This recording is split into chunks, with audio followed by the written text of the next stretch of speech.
Hello again, YouTube. We're out here in northwestern part of Calgary in Alberta. I mean, I'm actually just outside the edge of the town limits here. And anyway, got a company bought a KSF 940, so we're gonna put her in service. I talked to them on the phone. They said there was something about a loss of power.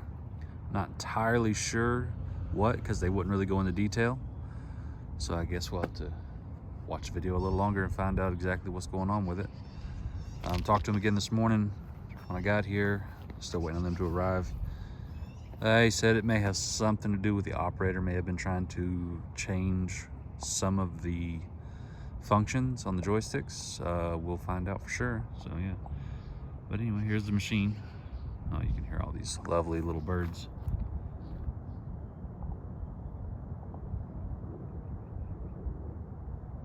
Cackling in the background. Anyway, so yeah, stick around. Hopefully this will be a good video. So yeah, we'll just go ahead and do a quick walk around. As you can see back here, we have the broom. Looks like they've at least greased it at least once because they removed the cover cap, so that's good. So these 940s usually come with access. You can walk up here, get up on top of the broom for making your adjustments to turn it into a snow machine. You can take off this deflector and drawbar here and add on an auger with a snow blower. Still uses the same broom. This is a basic broom for wood ties. It doesn't have drop centers or anything. One of the most common questions I get asked. So a lot of these brooms, not on the 940s, but on the 925s, they come with these little tubes here, and they'll have little feet on them. And if you have one like that, that is so you can drop the feet down, make it lower on both of the feet on both sides, and then you can lower the broom down onto like a shop floor, or if you're out on the tracks, you can lower it down on the ballast, and then you could disconnect here, you know, unbolt it from the frame, disconnect the hoses, and then pull the machine away from it. So that's what those are for. And then you could come in with a crane, lift that one out and put another one in, and so on and so forth. Anyway, here's your grease points. As I said, it looks like they have greased it because there's no little red caps on them, because they come from the factory, these little red caps covering those grease points. So that's a good thing. It looks like they are greasing them. Here's your little shims so that you can set your height. Another complaint I've heard a few times from operators: can't see the broom to see how high or how low it is. Well, in reality, you shouldn't need to. You should be able to set your shims to the right height and just lower the broom down till it stops, and you hit the same spot every time. You know, get your locks. Now this is kind of new. If you'll notice, this engine package is a little different. You know, the ones I've shown you a lot in the past have a door that lifts off, whereas these lift up. That has to do with our supplier at this particular engine manufacturer has not been able to supply us with those same types of packages, so we are now building our own. So some of this belongs to us. Now this is something new. It has to do with a way for it to translate the data from the engine and send it into the machine so that you can get stuff on your Murphy display. I have no idea what most of this stuff does. This is all very new to me. I'm still learning it. I imagine I'll have troubles out of it at least once, and I'll learn it then. So yeah, we'll close this up for now. I just wanted you to be able to see inside that. This goes over. So you push that in, push that one in, good to go. So since this is technically an in-service, I'll come over here and check. See, I'll peel this off, and that'll give me the engine serial number. The other way to find your engine serial number is they're up on top of the engine. You'll see that white sticker has all the information. So we're gonna check our oil. Now, after a machine's been sitting all night, I don't wipe the dipstick. I'm not too worried about a new machine having oil climb the dipstick. If it's a used machine or if it's got several hundred hours on it, that's a different story. I'll wipe that dipstick. So this is all new as well, at least to me. Usually on the older engine packages, this connector is not there. At least I don't think so. Something this one has that I love, since we're building the engine packages now, they come with a filler neck. Otherwise, you'd have to fill it from the top, and as you can see, there's no room up there. All right, so this is your transmission filter. So it's a little gear pump here, transmission filter, you got your fuel filters, air compressor and governor, fuel water separator. So when your water and fuel light comes on, actually you should do it way more often than that, but if it does come on, you probably need to change this filter. But you drain this. I would usually recommend, unless you're in a super dry climate, I would drain it once a month. If you're anywhere where there's quite a bit of humidity, I would do it once a week. If not, at the very least, every other week. You know, your pro heater, if you have a pro heater, you should probably set that up to run at least once a week, even during the summer.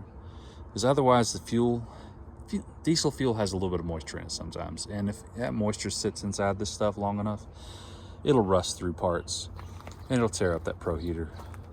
And that's how you make them last a pretty long time. Oh, these guys, either they don't want to shunt or they've already lost the bolt. So your brakes, brake adjustments. A lot of times I'll teach this to operators. Let's see, when you're an operator, most important thing you can adjust is your brakes. And main reason, it's a big safety feature. I mean, you want your brakes to work. You want to be able to stop this machine. Another reason, probably more important to a lot of these operators, if your machine brakes are within adjustment, most auditors ignore you. Because this is the easiest thing for them to see. If they walk up and they see these brake pads are all worn out on the top, but brand new on the bottom on both sides, that means you're not adjusting that little screw right there. And there's another one right over here. What that does is it makes it so that when the brakes are released, the pad doesn't just flop against the wheel. If you're adjusting that, they figure most of the time, you know what, he's probably adjusting everything else.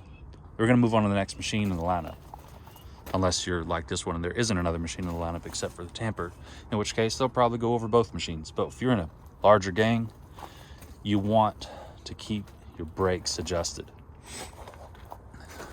You got your dual fuel tanks in this, cabin air filter. Let's see, one fuel indicator for the right tank. Got your crossover from one to the other. Got your turntable, de-icer. So you fill this with a de-icing liquid and it automatically injects it through your air system, because this is, again, a snow fighter. It's designed to run in -40, -50 degrees. It's got our ballast wings on it because it is the end of July here. Let's see, yeah, today's the 30th of July. See, in this one you can actually see that adjustment bolt.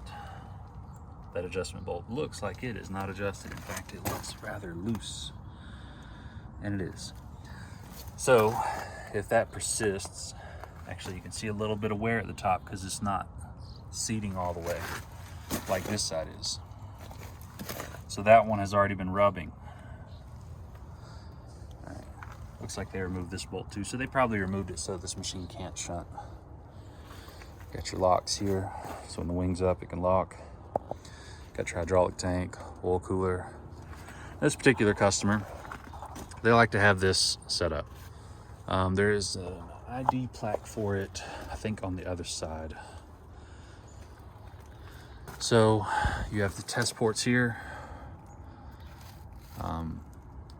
I've never used this. I can't give you exact details on how it works, but I know that if this is in, so you loosen this, and how does this work again?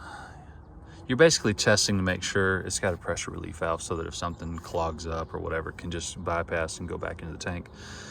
But you can test flow with a flow gauge here.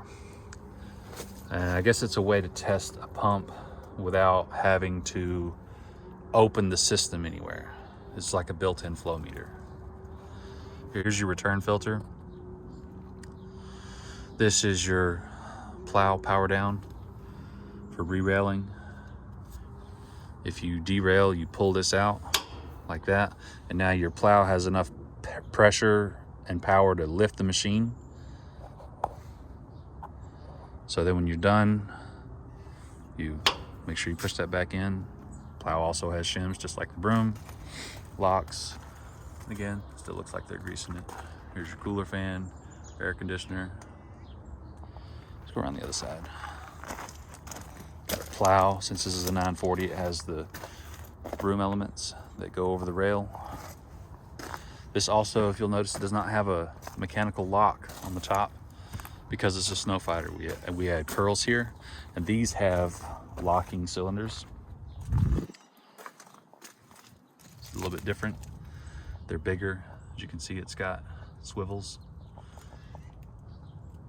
And somewhere, I believe it's under that box. If you can see it from under here. Yeah. There's a lock valve right there and on the other side, so that the plow stays where you put it instead of it having to be manually held in place. Now, this customer also has what they refer to as a clean suction. It is just this, which they've seem to have already broken it, but it's a clean tube that stays inside that tube, and then they can pull it out, and then it's always free and clear of dust. Well, unless they break it. Got your replenishment pump, breather filter, electric pump. You turn this on like that. You gotta have the key on, of course, and then you can unloop this hose and this, and drop that tip into a bucket and pull fluid directly into the tank. They're good on fluid. Birds get kind of loud. So there doesn't seem to be a plaque based on this, on that flow meter. I know they have it on the crib risers, which I should go see one of those pretty soon. Which locks on this side. Looking at her brakes. Okay, got her wing. Something we do on the 940s is we add a serial data plate. So that tells me what the serial number of this machine is right here. It'll be on each wing. It'll also be on the plow. Let's see if we can find it on the plow.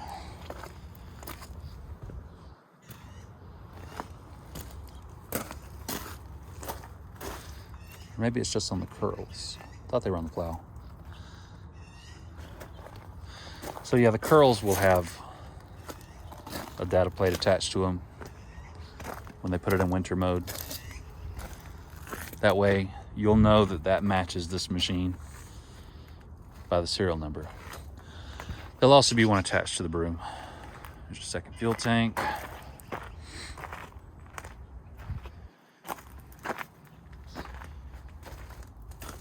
Got your control filter. You have these valves here to let you test. I'll let you read this if you want to pause this and read. Just let you test the flow by closing this off or this off. And it works in conjunction with that flow meter. When they get ready to take off this ballast wing and add the snow wings, this shows you what goes where, which hose is attached to what. You got your hydraulic test ports and an air port so that you can blow off the machine if need be. Show the fuel tank. This one has an electric gauge. Goes up to the gauge in the cab. And the def. Here's your cab tilt and turntable controls. Main battery, circuit breakers. I think I've been over this before. So they're labeled on here. You have your 100 amp for the cab, which is basically all your everything, all your functions. 135 for the e-pump, and then this little 30 amp for goes to a 12 volt converter. Got all your lubrication charts here.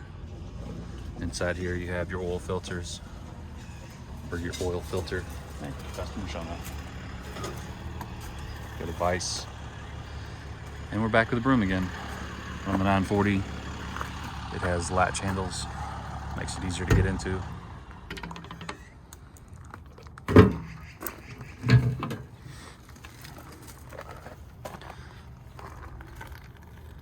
It's a good type broom. In order to adjust your broom, you gotta loosen these bolts here, and then you tighten this bolt here, and it stretches your belt.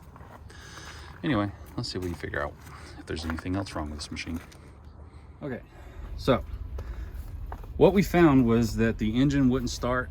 In fact, the Murphy display, none of it would power on. So we could bypass the main relay, the K1 relay, and we'd get power and we could start the machine. So that told me that there was not getting power to the signal for the K1. So we started coming out here and we started checking everything over. And it took a little bit to figure it out because I didn't see it at first. I saw these breakers here and we checked them and they were all fine. And then I looked up here and noticed that these 3 green lights were on, and at the time that one was not. And this cover here was over this, so we took that cover off, and this first breaker right here was tripped.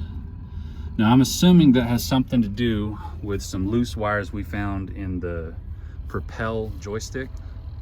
So we're gonna fix those wires so that it doesn't trip this again. I mean, we are making a bit of an assumption, but that is the idea here. Let me stick this back up here. So yeah, now that we have figured that much out, now we should be able to start the machine and start testing and make sure that everything works. So if you ever run into this in the future, this little side panel that I said I didn't know anything about just a few minutes ago, there are circuit breakers for the engine. That is apparently what this box is for. This actually looks a lot better than the original packages we were using from this engine manufacturer. I like this a lot better though. Seems like it's a lot better for keeping the moisture out and stuff. Because if you remember on the old ones, they were just kind of mounted below the frames like this. Kind of like these 2 solenoids are mounted down here, just kind of open to the elements. So yeah. But now we have power here. I actually have power up in the cab. So we're gonna go back up there and we'll see if we can fix that loose wire. It's gonna have to be soldered. All right, stick around. Okay, so to your YouTube channel. this is our this is our loose wire that we found. This one was also loose. We're not 100% certain on this one, but I think this one is supposed to actually be where this green one is. But we're gonna figure that out here in just a minute. I'm not gonna let you watch me solder because I don't want any ats in my comments. But yeah, this needs to be reconnected down here. All right, so we did a little soldering. That's stuck on there pretty good. We'll still get him a new switch. Cause yeah, yeah, that was one of my plans to get a switch. Yeah. No, I meant like as a supplier, we'll get you a new switch. And if you can look, it's kind of hard to see. Oh, focus. You have NC, normally closed. I think it's, no, that's an O. NO and then NC down here. So normally closed, normally open, and common. Now, attached to this is a lovely little diagram. So if I follow my black wire, which is that one, comes over here to pin number 5. Black is supposed to run to the common, so it's where this green wire is. And then the green wire should go from 2 to the normally open, and white should go to normally closed. And this should be our neutral safety switch, which means the machine shouldn't start unless it sees that this, which is your travel joystick, is in the centered position. As you can see, that's how this works. It's got a little switch right there. And so whenever you roll it, it flips that switch up. See if you can hear it. Can't actually hear it. So let's see if, oh, maybe because it's not all the way up. These little micro switches kind of hard to see. Anyway, we're gonna put that where it's supposed to be. and try this again. So black should be common.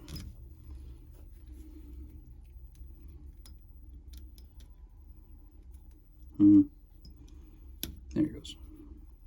And then we determine that that is an NO and an NC. An NO should be green, so this should go here.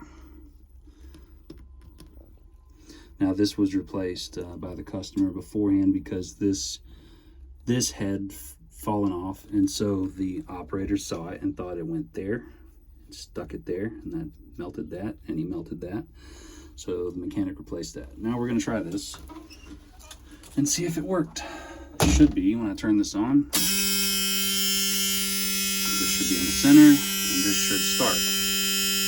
Didn't start. That's the low air alarm. Let's see. Nothing on there that should keep it from starting.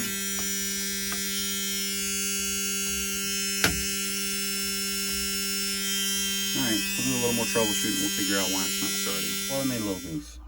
So I'll put this back the way it was a second ago, because it dawned on me finally what's going on here. This green wire is your neutral safety. So it comes to this white and green wire, which are these white and green wires here, which are these white and green wires here. And if you have a common and a normally closed switch, that means that when this is centered, it's closed. The engineer has this wired here. Oop, come back. Has this wired here, your neutral safety switch. So it should come from your key, come out here, go back to the engine, come back through your neutral safety switch and give power to start as well. So now that we've put this back where it is, we can test it. We can always make sure we have it right by doing this. First, we take that out, no start.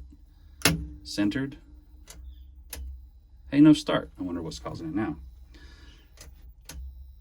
May have another bone circuit breaker somewhere. But let's see what we get. Or may have bad contacts on a switch.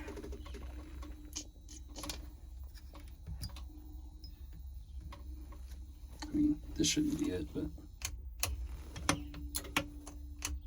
no, okay, not that. So we'll put that back where it was.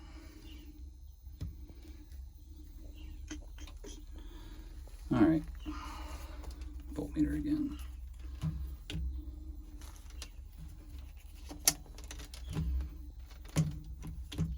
One of these days I'm going to get a real camera. It'd be nicer, I guess. It would be, but I'm too cheap for that. Okay, got a ground. Let's go over and check, make sure. Found a spot that needs power. That's got power. All right, so this is my green wire. This should be energized when I hit the key. It is. Okay, so then I can come over here. I should be able to connect this in here. And I should see power on this green wire here as well, on the other side of this. Okay, so here's what we figured out.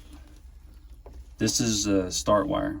It should come out of here, come into this connector, go down this white wire to this white spot here, focus, and then go through this neutral safety switch, come back up this green wire, come back to this connector, and come out to this green wire, which then goes out to the starter solenoid. So if I come here, hit the key, and I hit the key, we get power.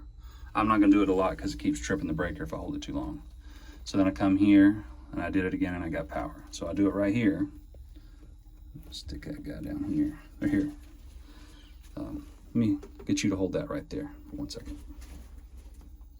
Okay, and with it on this white wire, I come down here and hit the key, and again, boom, I get power. So then we move it over here to the green one, which is just going from this white connector here across here, going out to this safety switch, and then coming back.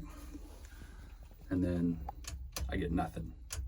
Nothing's happening. So somewhere from here to here, I'm losing power. So figure that out in just a second.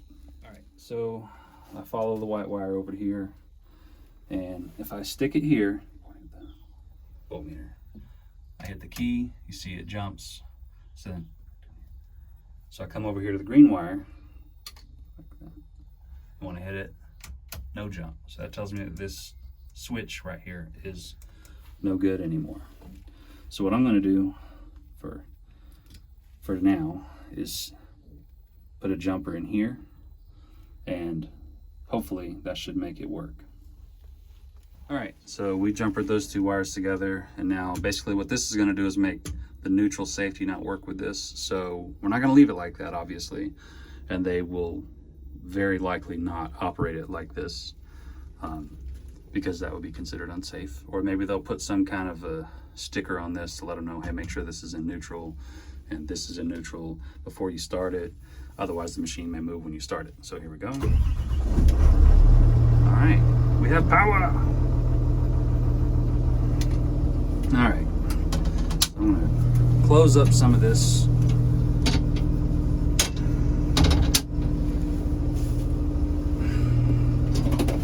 Put some of these down. Now we're going to test functions and see what works and what doesn't. Hey, got a yellow light. That's actually a good sign. All right. So we're on the right. As you can see, this is all your functions. Pause and read if you want. Up, down, pivot, telescope.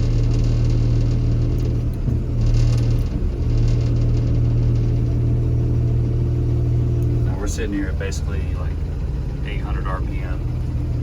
So with it all the way out, it should have some trouble lifting it, but it doesn't, so that's good. All right, so pull that back in. Sometimes at low idle like this, it actually won't lift it with it all the way out and down like that. All right, so in, should be out, and out.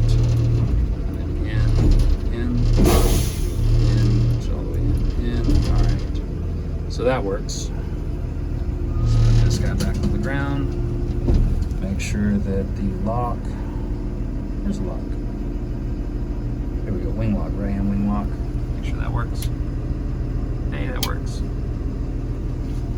Just come over here and check the left hand wing lock. That's working. Let's go over the left wing. Up is up. Down is down.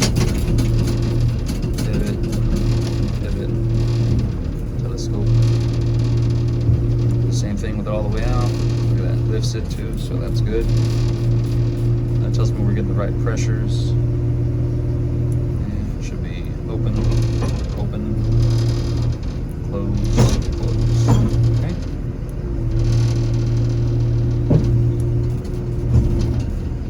All right, that's that. Now let's go over these. Got plow float on. So when I hit the plow up, it should go up.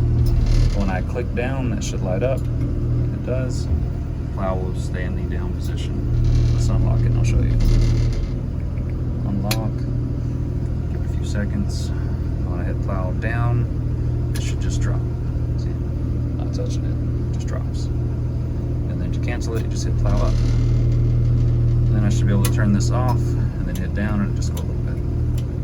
Okay, that's working as intended. Let's pick that back up. Turn the lock. Check the locks, make sure it goes down even. Lock, okay. Now we want our right plow out. And back in. Okay, now we're gonna do left-hand plow out. Back in.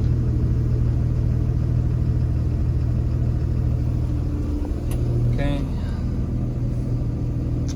Heart door. So your left wing should be on your right armrest. So left, front, up and down, rear, up and down. So then your right ones are going to be on your left armrest. So we'll come over here.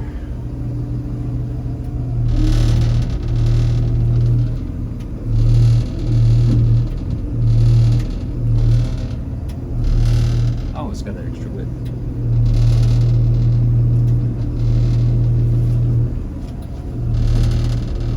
Which means I missed that on this one. I wasn't paying attention. So let's do left-hand wing width. Make sure that works. Okay. So all the arc doors are working, wing width's working. The blower is not hooked up.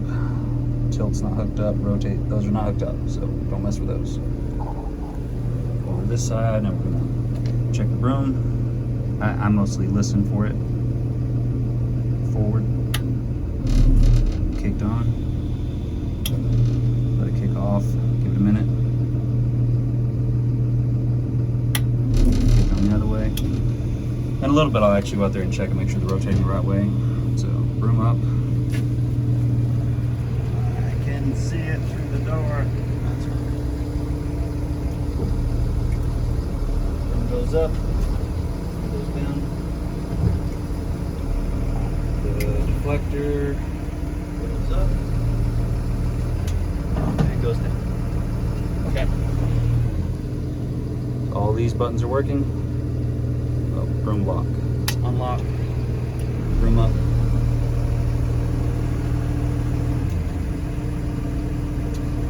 Broom goes down.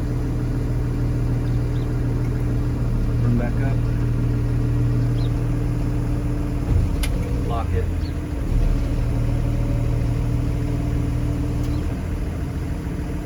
Broom back down.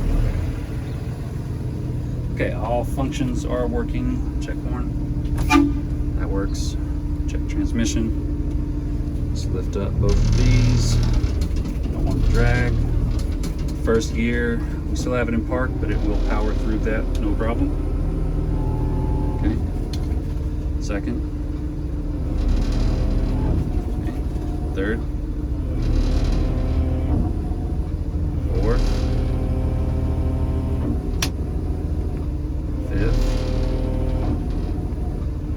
Sixth. All right, we have 6 gears. That's important.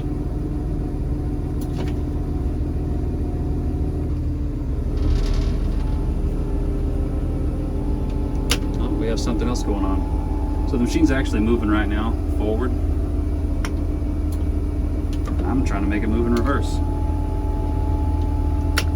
Well, that's something I got to figure out now. All right, be back in a minute. So we were messing with some stuff, and we did a lot of testing. So I'll just kind of run through this. This one has a little +1 right here, a little computer. So this is a little bit different from how it's actually supposed to be in the schematic. Your power wire comes into 8, and then, or sorry, 6, and then 7 and 8 are just these two micro switches out here, which just enable your travel alarm. So this happens. That little beep. Okay, so 1 and 2 are your neutral safety, which I have jumper together so we can start the machine. And then 3, 4, and 5, they run off of this potentiometer right here. Okay, so we hooked the voltmeter to it and tested for power, had power, 5 volts, tested resistances, and we moved the joystick forward and reverse, and we had smooth varying voltages and resistances. Everything on that seemed to be working fine. But we started the machine, and still you put it in gear and boom, it takes off. So the mechanic and I went, lifted the cab up, and we actually unplugged the solenoid at the pump.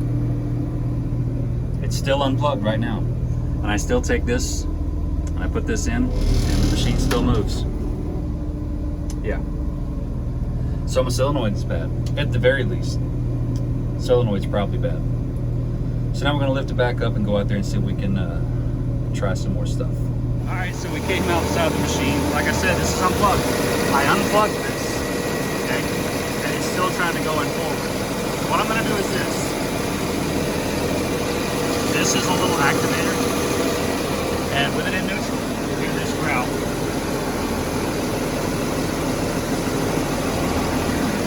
This is not something I recommend you do very much. And never do it with it in gear, because that will put all the pressure that pump can put out at once, all at once. that tells me that the pump and the swash plate in the pump and all that are working fine. It's just that one solenoid that is bad. So now I know I need to replace one of those. I'm gonna try to do one last little video before my battery dies on my phone. So what we're down to is this. This is a +1 controller. It reads signal off of this, sends it through this in reference voltage, and then sends it out to the EDC, which is that coil on the side of the pump. Replace that coil on the side of the pump, and we actually regain control of this. I can actually do a little bit with it now. But when it's in gears, you can hear it still trying to load up. But now I have a little bit of control. It's not centered, so we'll get that centered, but it needs one of these because it's throwing a fault right here. Let's see if it'll do it. See, blinking, 1, 2, and then 1. That stands for a neutral fault because, of course, it's not going into neutral. So yeah, we'll get the new propel stroker installed and get the pump recentered, and then that should solve all the problems. See you whenever that comes in. Alright, so it's a couple days later. We have our new propel joystick. As you can see, this one is wired a little bit different. So when you get a new one of these, you have to take this wire out and leave it, and then move this pin to there. So I'm going to do that before I install it. Okay, so I got the new one in, calibrated it. So to calibrate one of these, I should have recorded myself doing it. You just simply turn the key on. You don't have it running. You just turn the key on, and you push it all the way forward for 5 seconds. And then after 5 seconds, you pull it all the way back for 5 seconds. And then you put it in the middle for 5 seconds. And then it's calibrated. And to check it, you'll look down here on this green light, little +1. The green light will come on when you have power, but if it starts flashing red, then something went wrong. And you count the flashes, and that gives you a flash code, and that'll tell you what's wrong with it. Okay, so that being said, we're gonna go now. I have calibrated this, it's working. I can hear it trying to do stuff. So when I put it in gear, it still loads up the pump, so that means the pump now has to be centered. We're gonna go outside and do that next. Okay, so this is our propel pump. That's our EDC that I replaced already because it was bad. And I'm gonna try to get a view of some sort on it. Under the bottom of this, this is the controller right here. Down on the very bottom, there is a bolt that takes an Allen wrench and a 1/2-inch jam nut. If I can get where you can see it.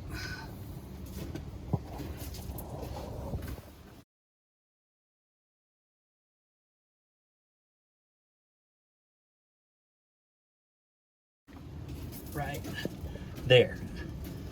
And anyway, so in this instance, I backed that bolt out and it centered it up. I only backed it out like 1/4 of a turn because it was pretty close. And originally it was trying to propel forward. So I guess that means that if it's trying to propel backwards, you want to screw it in. And I would only go like 1/4 turn at a time because it can make a big difference. Anyway, so let me tighten that all back down, and then we'll go back up and retest everything and make sure everything's good, and then we'll be done. All right, finished adjusting that. So now how I'm testing it is just by ear. I'm just put it in like 4th gear, and there's no like growl, grind, or anything, and then forward is forward, reverse is reverse. Well, now I've actually got to test that, so I'm gonna pick these wings up just a little bit.